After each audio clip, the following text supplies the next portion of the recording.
Hello and welcome to this Unisensor Microsensor lecture. My name is Lars Hauer Larsen and I am CSO here at Unisens and responsible for production and development of Unisens Microsensors. In this presentation I will give you an introduction to how our H2S microsensors are designed and working, which hopefully will familiarize with them and will help you in applying them correctly. The Unisens H2S sensor is of the amperemetric microsensor type, also known as a Clark type sensor. And a detailed lecture about the working principles for these sensors is available on our website. We sell hydrogen sulfide sensors in two versions. The H2S sensor, which we have produced and sold in many years, and the SOLF microsensor, which we developed and introduced on the market in 2018. The latter has a longer lifetime and stability, and therefore we recommend the new SOLF sensor for most applications. We do only recommend using the H2S sensor for applications where hydrogen is present, because hydrogen interferes on the SOLF signal. This lecture will focus especially on the old H2S microsensor and its performance. It will cover the following topics: tip design and detection principle. I will go through the specifications of the sensor and give some comments to them. Then I will discuss or show how we produce our needle sensors, and at last there will be a troubleshooting section. Here you see a photo of an H2S sensor which is in action. Details and general theory about Unisens amperemetric microsensors are covered in the lecture about Unisens amperemetric sensors, but I will here briefly describe the tip design and working principle for an H2S sensor. The outer tapered glass casing is equipped with a silicon tip membrane. The function of this membrane is to make a barrier between the electrochemistry inside the microsensor and the sample. The membrane is permeable to sulfide. If sulfide is present, it diffuses through the membrane to the working electrode. The electrolyte contains the redox coupled ferrocyanide, ferrocyanide, and ferricyanide is readily reduced to ferrocyanide in presence of H2S, which is oxidized to elemental sulfur. Ferrocyanide carries the electrons from H2S oxidation to the working electrode, where it is reoxidized to ferricyanide and then ready to oxidize another incoming H2S molecule. The working electrode surface is a positively polarized platinum electrode, which catalyzes oxidation of ferrocyanide to ferricyanide as the anionic reaction. The electrons are delivered to the reference electrode, where dissolved ferricyanide is reduced as the cathodic reaction. The reference is placed 10 to 15 cm away from the working electrode, but for sake of illustrating the principles, it is included in the schematic drawing of the tip. The current generated is proportional to the concentration of sulfide outside the tip membrane, and as the current is very small, in the picoamp range, a high quality amperemeter is necessary for amplifying such tiny current.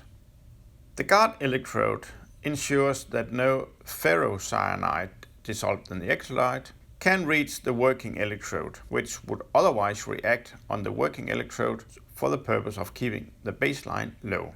The ferrocyanide containing aqueous electrolyte ensures electrical connection between the electrodes and charge balance. The glass casing is painted black because light induces a false current, because the ferricyanide redox couples is excited by light.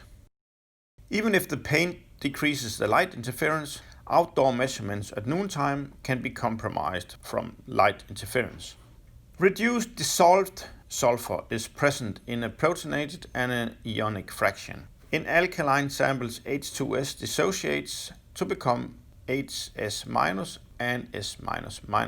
At neutral pH values, the fraction of H2S and the protonated species are about the same size. below pH 4, close to 100% is protonated, and at pH 10, almost 100% is deprotonated.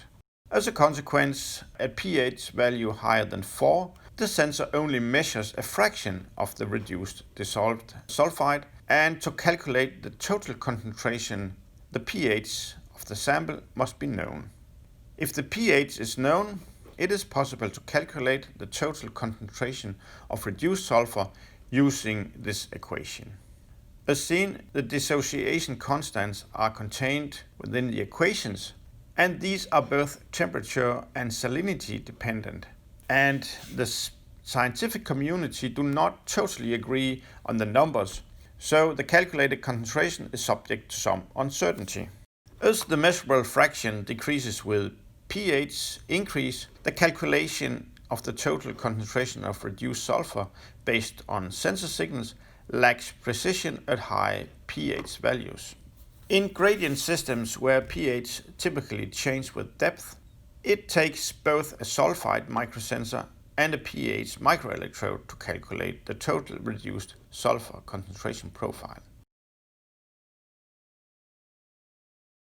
I will now turn to the actual performance and specs of the H2S sensor and give some comments to them. Recall that these specs are only guaranteed by use of a Unisense meter. The limit of detection is stated to be 0.3 micromolar dissolved sulfide.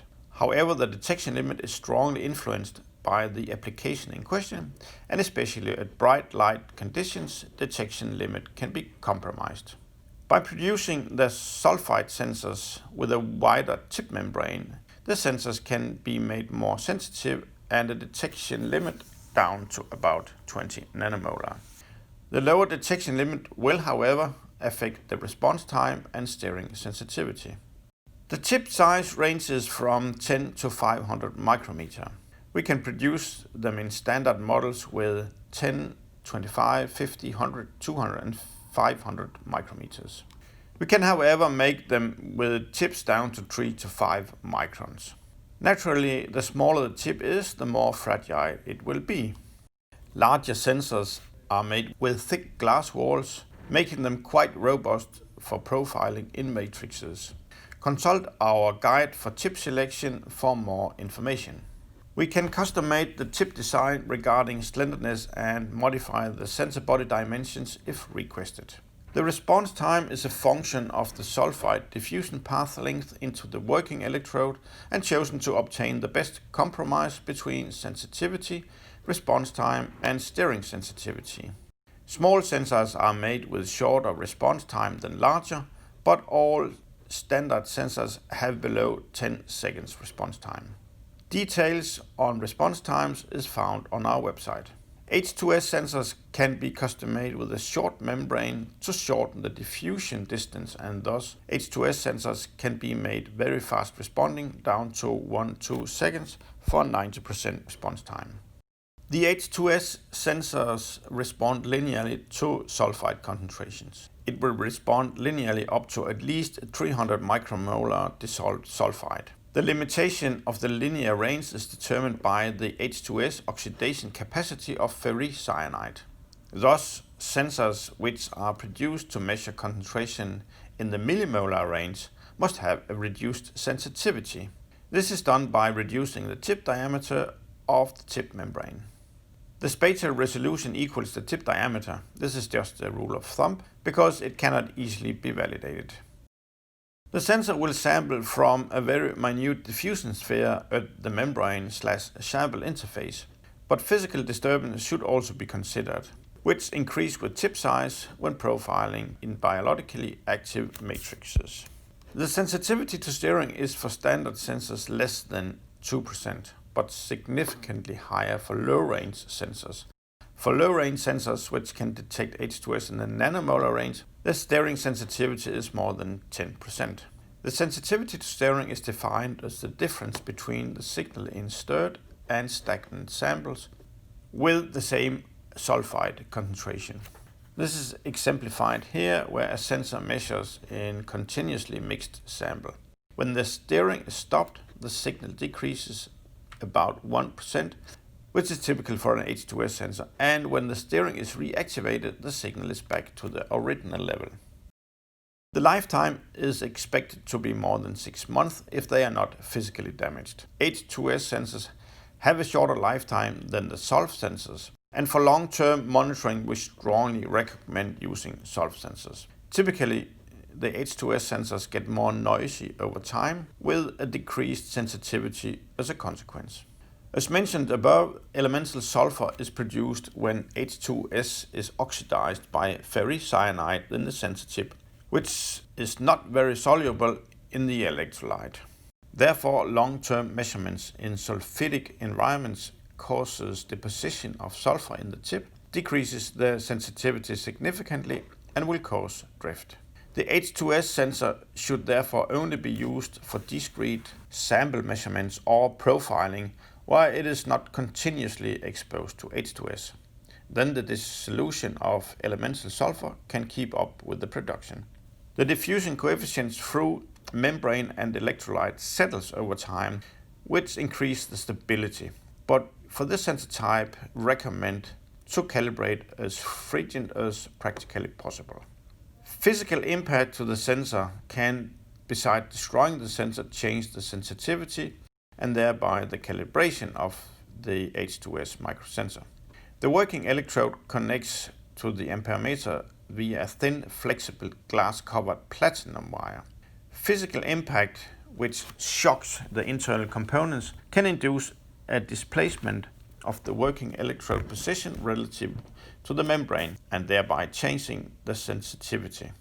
Typically, such impact will induce a sudden signal peak followed by a stabilization time. But the sensitivity might not return to the original sensitivity caused by a displacement of the working electrode position. H2S sensors stand up to 5 times atmospheric pressure without being pressure compensated. However, as other Unisense microsensors and electrodes, we can pressure compensate the inner parts of the sensor so they do withstand full oceanic pressure. When pressure compensated, they are tested to be able to withstand 600 bars. In the web lecture about amperemetric microsensors, the temperature influence is discussed in details, and it is explained why temperature compensation is difficult for amperemetric microsensors. The temperature influence is about 2% per degree.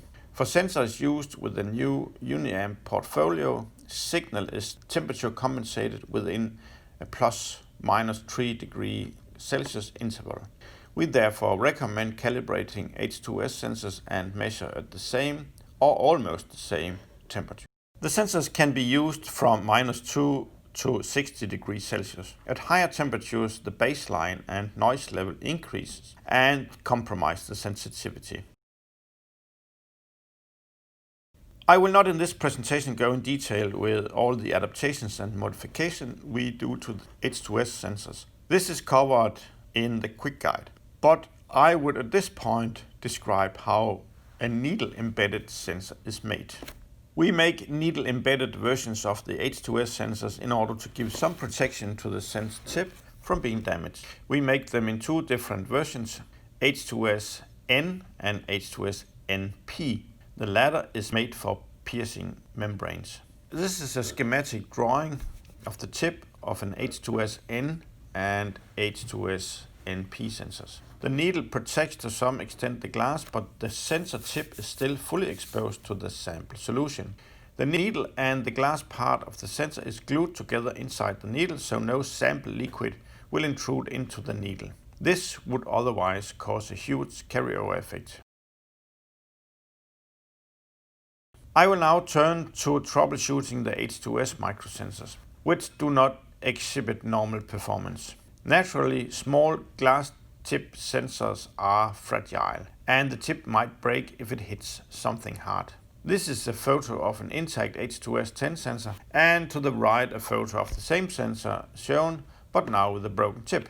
It is seen how the working electrode is exposed as the glass tip is missing. A broken sensor will in water give a very high signal, typically out of range, as the working electrode is now directly exposed. So if the tip breaks during measurements, a sharp signal rise will occur to the out-of-range signal. It is not possible to repair a broken sensor. If the sensor tip gets biofouled or covered with sticky polymers, it might measure incorrectly. The tip tolerates almost all possible cleaning substances like alcohols, acids, detergents, protein-A solutions, etc. So it is recommended to insert the sensor in different cleaning solutions to see if it solves the problem as the first attempt to remove the fouling. If chemical cleaning does not remove the fouling and restore normal performance of the sensor, a physical cleaning is the only solution. For H2S 50 and larger sensors, it is safe to wipe the tip with a piece of soft wetted fabric or paper. If you hold the sensor so the tip points away from you, the wipe direction must always be in the direction the tip points, never against the tip. This will impose a risk of tip damage. For H2S 25 and H2S 10 sensors, physical wiping might break the tip. For physical cleaning of these fragile sensors, we recommend that you hook the electrode up in the microprofiling system and gently insert the sensor in a soft matrix, which gives some shear force on the fouling material and remove it. The best material we know of to do this is the Oasis flower foam. It should be wetted before inserting the sensor. For customers using 3 to 5 micrometer sensors, we recommend to profile in an agar or agarose gel instead. These curves illustrate a normal startup behavior of an H2S microsensor when connected to a Unisense amplifier and polarized. The signal is high and downward drifting right after connection due to oxidation of ferrocyanide in the tip electrolyte, which is slowly removed by the guard electrode. If there is not such initially peak signal, but instead the signal does not rise much from zero, it might be due to a gas bubble stuck in the tip, which disconnects the working electrode from the reference. There must be an air/gas phase in the electrolyte cavity in order to make room for temperature-induced expansion of the electrolyte. And if the sensor package is turned upside down during shipment, a gas bubble can be trapped in the tip. Such air bubble can be removed by shaking the sensor like it is demonstrated here. The bubble will become loose and rise to the top of the electrolyte cavity and connection will be restored. In rare cases, a gas phase can develop in the tip at the position of the working electrode, and such gas cannot be removed by shaking. So, if there is no signal from the sensors, this could potentially be the explanation. Such gas phase can easily be removed by inserting the tip into degassed water, which will drag the gas out of the tip through the membrane. Fill water into a gas bottle and boil the sensor. This drags gases out of the water. Let the water cool to room temperature or below without shaking the bottle or mixing the water. Place the sensor tip into the water for some hours. The gas phase will be removed by this procedure. If a sensor experiences a physical impact due to a drop on a table, the working electrode could be displaced. If the displacement results in a working electrode retraction from the silicon membrane, the signal will be slow and sensitivity low. The sensor will still work but have lost its original behavior. It is unfortunately not possible to restore the original performance. A physical impact like a drop could also damage the glass insulation of the platinum wire connection to the working electrode. This will typically result in an elevated and noisy baseline due to exposure of polarized platinum to the electrolyte. Chemical reaction taking place on the exposed platinum surface will create a current which will overlie the working electrode generated current. The size of the baseline increase will depend on the degree of damage to the platinum wire insulation. Such damage cannot be repaired. Fast-responding H2S sensors have a very short membrane, which can be vulnerable to electrostatic discharges. A charged person who touches, for example, a beaker in which the sensor tip is placed can induce a potential difference of thousands of volts across the membrane and potentially induce a discharge which destroys the membrane.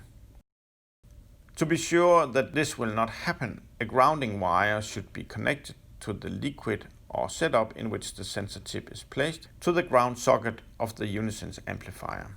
A sensor with a damaged tip membrane will have a very unstable signal, strongly affected by electrical noise. By grounding the sample or experiment to the ground socket of the amplifier, the signal will stabilize. A damaged membrane cannot be repaired. Thank you for watching this Unisense microsensor lecture. I hope you enjoyed it. If you have any questions, you are more than welcome to contact us at sales@unisense.com.